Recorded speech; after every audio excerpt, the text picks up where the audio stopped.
Bonjour et bienvenue dans le Journal de l'Emploi. Nous allons découvrir des offres, non pas avec une entreprise, mais avec une ville, la ville de Poitiers. Avec nous, monsieur Benoît Bigotte-Leroy. Vous êtes directeur de la communication interne de la ville de Poitiers. En deux mots, Poitiers, son économie, c'est quoi ? Son économie, son profil déjà, c'est une ville moyenne, c'est 100 000 habitants. Un peu moins de 100 000 habitants.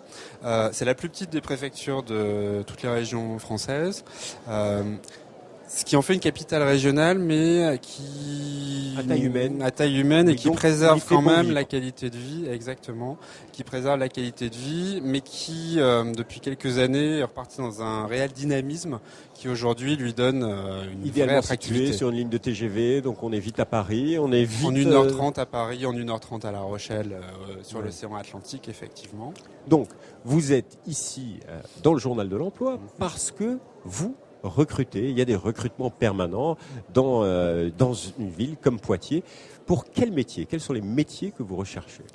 Alors nous avons une gamme de 250 métiers différents, ce qui fait, parce que nous avons tous les services publics de proximité à assurer à destination des habitants. Et ça, il faut le rappeler à nos téléspectateurs. Ça, c'est important. Donc, quels sont les métiers des services d'une ville ? Tous les métiers. Les prérogatives d'une ville, sachant que nous avons une administration mutualisée pour la ville et la communauté d'agglomération. Et donc sur des champs d'activités donc qui sont propres aux villes et aux communautés d'agglomération, qui vont de l'éducation à la culture, à l'entretien de l'espace public, à la gestion des déchets, à la distribution de l'eau potable, etc. Et les écoles ? Les écoles, voilà, les écoles primaires, les crèches, enfin, on peut aller très loin et on a une gamme de 250 métiers qui recouvrent de fait ces différents champs d'intervention. Et on est donc susceptible à tout moment de recruter sur chacun de ces 250 métiers qui peuvent aller du jardinier à l'urbaniste, au directeur général sur une spécialité particulière ou au maçon paveur. C'est combien de salariés une ville comme Poitiers, son administration donc, Alors l'administration donc commune à Poitiers et Grand Poitiers, donc la communauté d'agglomération, c'est 3500 personnes. 3500 personnes. Ce qui en fait l'équivalent d'un grand groupe du privé, effectivement. Et du coup, avec une gestion des ressources humaines et une politique RH qui sont de fait assez innovantes et qui se rapprochent des méthodes, des techniques et des politiques habituelles. Alors aujourd'hui, on sait que les collectivités souffrent, comme tout le monde, de la crise, que vous faites attention à vos finances, mais néanmoins, il y a des recrutements permanents. Est-ce qu'il y a un exemple de métier un petit peu particulier sur lequel vous recrutez en ce moment ou... Comme je vous disais, on a des recrutements diversifiés. Les postes ouverts aujourd'hui sont des postes tant de jardinier que de directeur général de l'environnement, que de chargé de mission sur le développement économique, par exemple. Comment on fait pour postuler ? Parce que c'est de la fonction publique territoriale. On peut y accéder quand on n'en fait pas partie. Comment ça se passe ? Alors en général, dans la fonction publique territoriale, les métiers sont segmentés sur différentes catégories de métiers.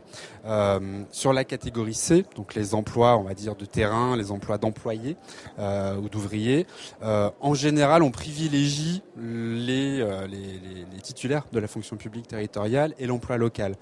Plus on monte en gamme, entre guillemets, dans les catégories jusqu'au poste de management, d'encadrement, plus on prend liberté avec cette pseudo-obligation de recruter des titulaires de la fonction publique et on recrutera des personnes qui proviennent du secteur public et sur parfois des contrats de ce qu'on appelle des contractuels, c'est-à-dire des personnes qui ne sont pas titulaires, qui ne sont pas fonctionnaires. Alors, une grande entreprise, 3500 salariés, quand on rentre, il y a des évolutions possibles. C'est ce qu'on a de plus valorisant à proposer aux personnes qu'on recrute. On ne sera pas concurrent ni compétitif par rapport à une entreprise au niveau des conditions salariales notamment.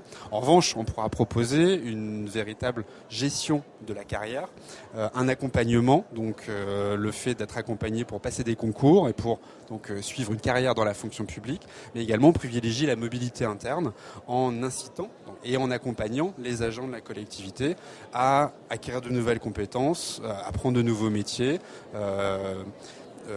gérer également le risque que peut revêtir certains métiers. Il y a des métiers pénibles chez nous, comme dans de nombreuses entreprises. On s'efforce d'anticiper le risque sur ces métiers pénibles pour reconvertir les personnes, on va dire, avant qu'il ne soit trop tard, et on les accompagne dans cette mobilité. C'est une particularité de la ville de Poitiers de faire très attention à la gestion de ses ressources humaines, ou c'est dans toutes les collectivités? J'espère que c'est le cas dans toutes les collectivités. En tout cas, notre point d'orgue sur la politique RH, c'est vraiment la sécurité, la santé au travail, la qualité de vie au travail et l'accompagnement qu'on peut offrir aux agents de la collectivité. Vous nous avez bien vendu votre petite entreprise locale, de province. Locale, donc plein de métiers, des évolutions de carrière, différentes façons d'y accéder, et en plus dans une ville où il est agréable de vivre. Tout à fait. Pour postuler, donc la dernière question, c'est sur le site internet de la ville, c'est-à-dire poitiers.fr. Donc www.poitiers.fr. Merci beaucoup. Je vous en prie, merci à vous. Quant à nous, on se retrouve bientôt pour un nouveau journal. Au revoir.